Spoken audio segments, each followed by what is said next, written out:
Have you ever dreamed of living in Australia? Not just visiting, but building a long-term, meaningful career in one of the most promising regions of the world? Well, 2025 is no ordinary year. The Australia 491 regional visa, once overlooked by many, is now emerging as a key pathway to permanent residency, attracting skilled professionals from across the globe. But here's the twist: the game has changed.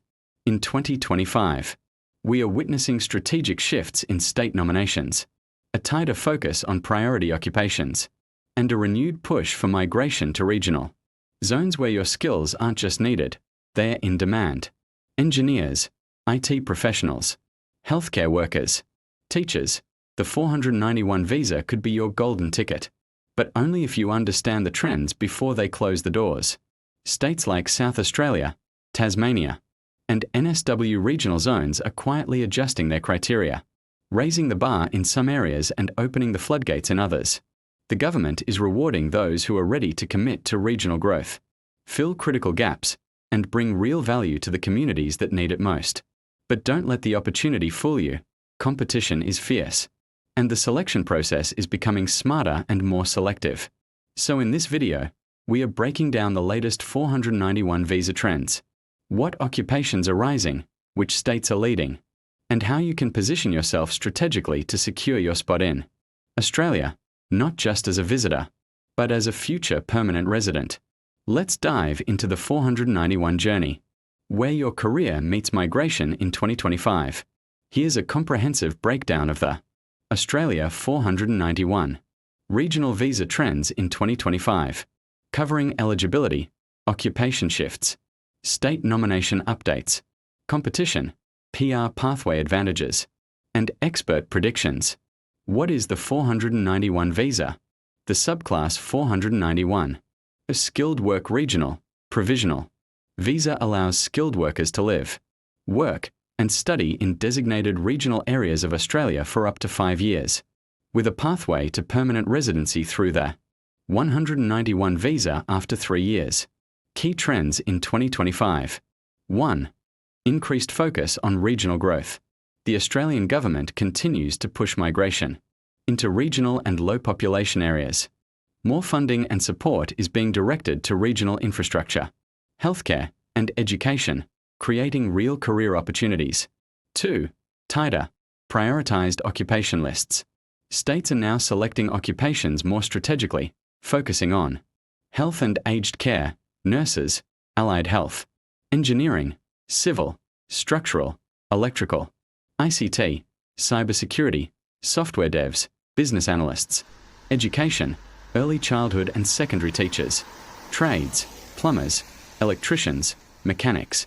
Pro tip: only apply if your occupation matches state-specific demand and you meet all criteria. 3. State nomination updates. 2025 highlights. South Australia, still one of the most supportive states, prefers onshore applicants with long-term regional commitment. Priority for graduates, long-term workers, and families in SA. New South Wales, regional, now has targeted invitations only. Requires higher points, 85 plus, for offshore applicants in popular occupations. Tasmania remains friendly for international graduates and those with closely related study or work history. New pathways for small business owners and long-term residents. Queensland and Victoria focused more on onshore applicants, particularly those already working in regional areas. 4. Points thresholds are rising. In 2025, many states now require above 70 to 80 points. Points for English proficiency, regional study, and partner skills are more crucial than ever. 5. Employment and job offer expectations. Many states now prioritize applicants with job offers or ongoing employment in the nominated occupation in regional zones. This trend is reshaping applications. A job offer in hand gives you a huge advantage. 6. Pathway to PR, Visa 191, is clearer. The government clarified that after 3 years of regional residence, minimum income threshold met, lawful work and tax record, you can apply for the 191. Permanent residence, skilled regional visa, no need for new points or employer sponsorship. 7. offshore applicants face tougher competition. In 2025, onshore applicants are clearly favored. However, offshore candidates with high points plus, strong English plus regional job offer still stand a chance, especially in less competitive occupations.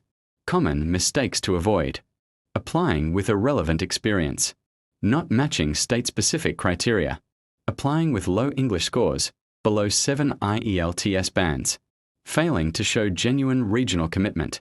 Forecast and expert insights for 2025 to 26. Expect more occupation caps per state, growing emphasis on community integration, regional loyalty, and real contribution. 491 visa is no longer a backup, it's a primary pathway for PR, especially after 189-190 restrictions. To succeed in 2025, target less saturated states. Maximize your points, English, partner, work EXP. Stay up to date with state nomination windows. Get a regional job offer or study history. Consider living in the region before applying. Analytical thoughts. As we analyze the trajectory of the Australia 491 regional visa in 2025, one reality becomes clear. The visa is no longer a secondary option. It is now a central pillar in Australia's skilled migration strategy. The government's shifting focus toward regional development has made this visa both strategic and selective. States are no longer accepting broad skill sets. Instead, they are fine-tuning their nomination criteria to meet targeted local needs. This creates opportunity, but only for those who understand the trends and adapt quickly. In 2025, we observe a dual challenge: intensified competition and rising selection standards. Onshore applicants with regional ties are clearly prioritized. Offshore candidates must now demonstrate superior profiles, high points, strong English, and occupation relevance to compete in a more data-driven and performance-based system.